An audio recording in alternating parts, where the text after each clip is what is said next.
What's going on, everybody? Hope you're having a great day. So things are finishing up with the Suburban project. I think it's time to start letting it go. I'm going to get it ready for sale. I could just keep nickel and diming myself $2,000 deeper into my pocket, and there's just no need for it. It's run its course. I did everything fun that I wanted to, and I just couldn't be happier with how it turned out. But one of the last things I want to do is the rear diff. And do you guys remember back when I introduced the Suburban, I was showing the rear diff plate, how it said 373 gears and locking diff. I'll probably throw the footage in here somewhere. Not only does the truck have a rear sway bar, but it also has 373 gears, and I think this says locking. So this is probably a posi-lock rear diff, which is awesome. But it was kind of suspicious because there was no axle tag, and GM didn't write stuff on the rear diff cover. So that was kind of unusual to me, but I kind of put it aside out of my mind, and I started working on other things in the truck. Well, one thing we did off camera was test the emergency brake. And when we tested it, the pedal would just go straight to the floor. It would return fine whenever we hit the parking brake release, but we investigated underneath. Sure enough, the frame rail has 2 emergency brake cables, but they're just floating in space. They're not connected up to the rear drums. And then at the rear drums, there's 2 brake cables, but they're just floating in space. So again, that was another red flag to us, and we traced them, and there's 4 brake cables when there should have only been 2. So that leads me to believe that someone replaced this rear axle at some point, probably from a junkyard because of the writing on the back of the diff cover, and never bothered to reinstall the emergency brake stuff. So we reinstalled the emergency brake, and it works fine. It works great now. But I still want to go underneath and change out the rear diff fluid, because who knows, it could be 20 years old and just been sitting in a field for who knows how long. So we'll get under there and just have fun with it. So I got the gear oil and the Felpro gasket. Here's the part number for anybody who's watching this video that wants to do this themselves. And just a little bit of sealant. So just like most things in life, I haven't done this before, but I'm just gonna wing it. See what happens. It's a 1/2-inch bolt for anyone who cares. It's really on there. Oh, crap. Okay. Oh, come on, you.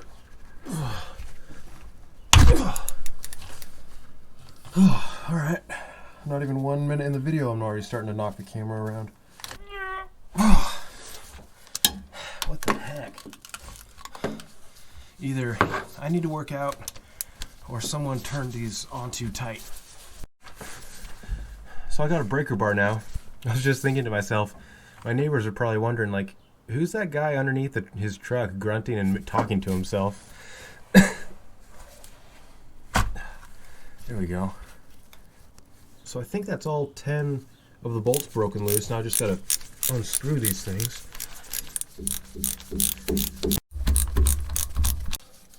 Okay, there's 9 bolts there. I'm not taking the 10th one out. I'm just gonna slowly wedge this thing up. I'll get a screwdriver.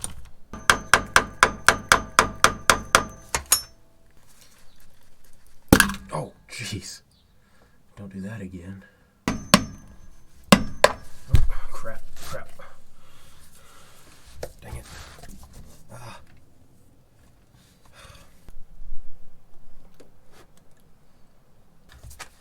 Let's see if I can just rip this right off.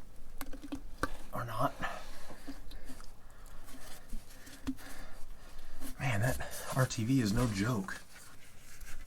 There we go. Okay. And out. Cool. So it's out of frame right up at the 12 o'clock position, but it looks like it to be an open diff, so that's something I didn't know before.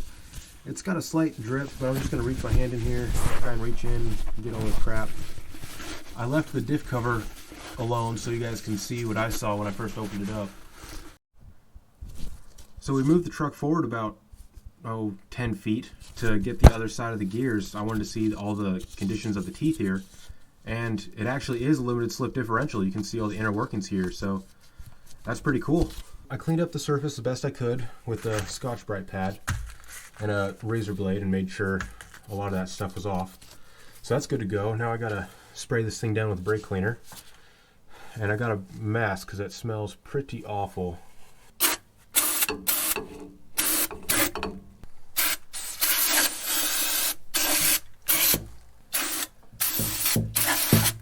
before I clean this surface up, I wanted to show you guys the magnet here.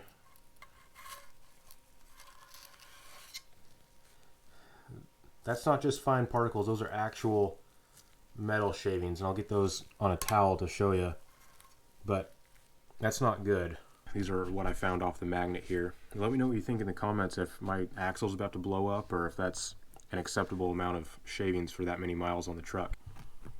Definitely not a good sign.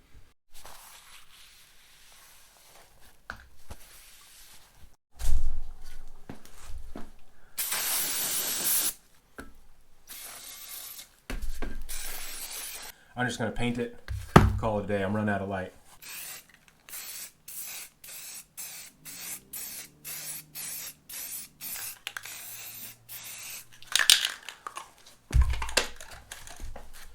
Alright, cool.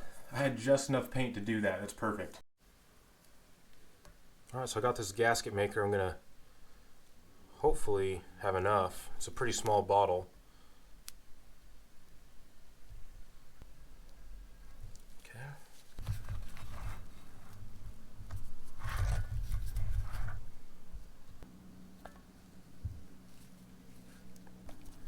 Okay, let's go put it on the truck.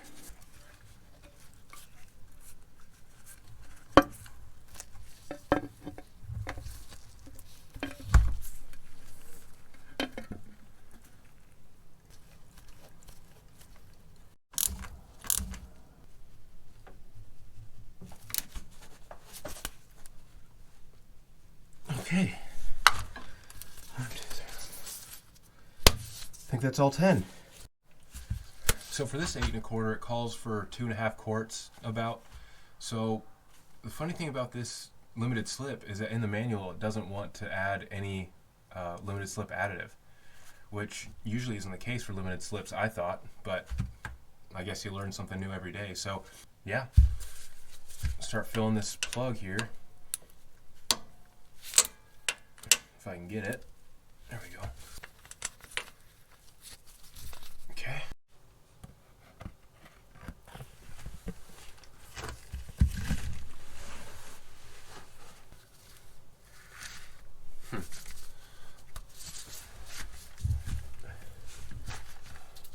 I guess it'd be helpful to take the little cap off before you take the oil out.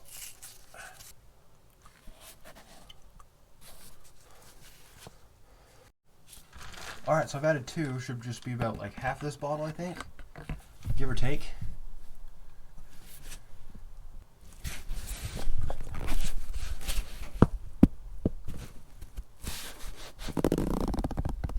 There we go.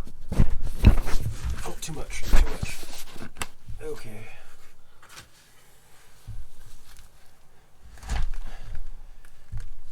Crap. Oh, man. Yeah, that's what I get. Crap.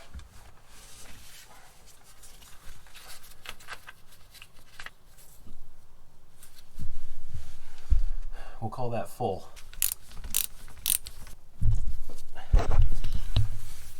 Okay. Job complete. That was a lot of fun, guys. I'm going to keep it short because it's 11:45 at night and I'm tired of talking to the camera, but I'm going to go park this thing. It was just a lot of fun seeing the inner workings of that limited slip. I've never worked on one before, and getting to see one and all the inner workings, it was just cool. So, guys, thanks so much for watching Waddock Productions. The Suburban project is done. I'm not going to do much more to it. I'm going to put it on Craigslist and sell it. I did everything that I wanted to, and like I said in the beginning of the video, if I wanted to keep on going, I could be, you know, $5,000 in this truck with 37-inch tires, 6-inch lift, and put a 12-valve Cummins in it or whatever. You know, it could just go on and on. So time to let it go. It was fun while it lasted, and time to move on to something new. But guys, thanks so much for watching Waddock Productions, and I'll see you in the next one. Take care.